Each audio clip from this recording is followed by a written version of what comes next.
আসসালামু আলাইকুম রহমতুল্লাহি ওয়া বারাকাতুহু।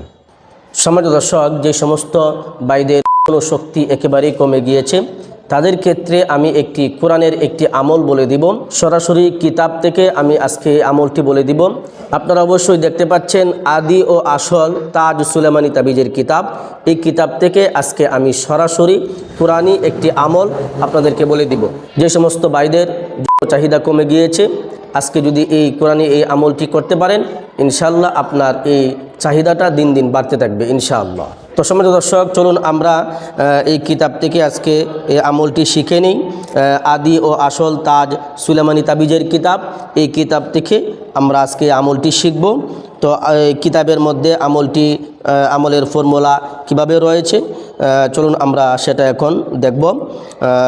এখানে কিতাবওয়ালাই লিখছেন, যদি কাহারও শক্তি কমিয়া যায় তবে নিম্নোক্ত দোয়াটি দৈনিক 7 বার পাঠ করিবে, আল্লাহর রহমতে শক্তি বৃদ্ধি পাইবে। এই আমলটি আপনাদেরকে আমি দেখানোর চেষ্টা করছি। এই যে এখানে দেখতে পাচ্ছেন শক্তি বৃদ্ধির তদবির। এখানে বলা হয়েছে যদি কাহারও জনশক্তি কমিয়া যায় তাহলে প্রতিদিন নিয়মিত যদি এই দোয়াটি 7 বার করে পাঠ করে কোনো ব্যক্তি, তাহলে তার শক্তি বাড়বে। তো সম্মানিত দর্শক, এই দোয়াটি কি, চলুন আমরা এই দোয়াটি এখন পড়ব এবং শিখব। এই দোয়াটি হচ্ছে বিসমিল্লাহির রহমানির রহিম। শুরুতে বিসমিল্লাহির রহমানির রহিম পড়ে নেবেন।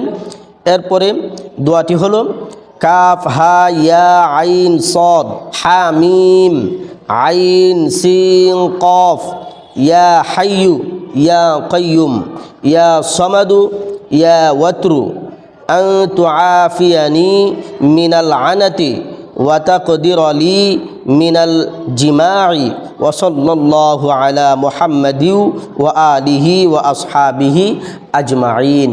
এই হলো সেই দোয়াটি। এই দোয়াটি যদি কোনো ব্যক্তি নিয়মিত প্রতিদিন দৈনিক 7 বার করে পাঠ করে তাহলে তার শক্তি বৃদ্ধি পাবে ইনশাআল্লাহ। তো সম্মানিত দর্শক, আপনারা যদি এই দোয়াটি এভাবে শুনে শুনে আপনি মুখস্থ করতে না পারেন, আমি স্ক্রিনের মধ্যে দোয়াটি দিয়ে দিব, আপনারা সেখান থেকে লিখে নিতে পারেন, অথবা আপনি বারবার শুনে শুনে আপনি মুখস্থ করতে পারেন। আমি স্ক্রিনের মধ্যে বাংলা উচ্চারণ সহ লিখে দেব ইনশাআল্লাহ। তো সম্মানিত দর্শক, এই ছিল আজকের সংক্ষিপ্ত ভিডিওটি আপনাদের কাছে কেমন লেগেছে অবশ্যই কমেন্ট করে জানাবেন, এবং ভিডিওর মধ্যে একটি লাইক দিয়ে পরবর্তী ভিডিও নিয়ে আসতে উৎসাহিত করবেন। এবং এরকম আরও গুরুত্বপূর্ণ আমলের ভিডিও পেতে চ্যানেলটি অবশ্যই সাবস্ক্রাইব করে রাখবেন। আর ভিডিওটি সবার আগে দেখতে বেল আইকন অল করতে কখনোই ভুলবেন না। তো সম্মানিত দর্শক, সকলেই ভালো থাকবেন, সুস্থ থাকবেন। আসসালামু আলাইকুম ওয়া রাহমাতুল্লাহি ওয়া বারাকাতুহু।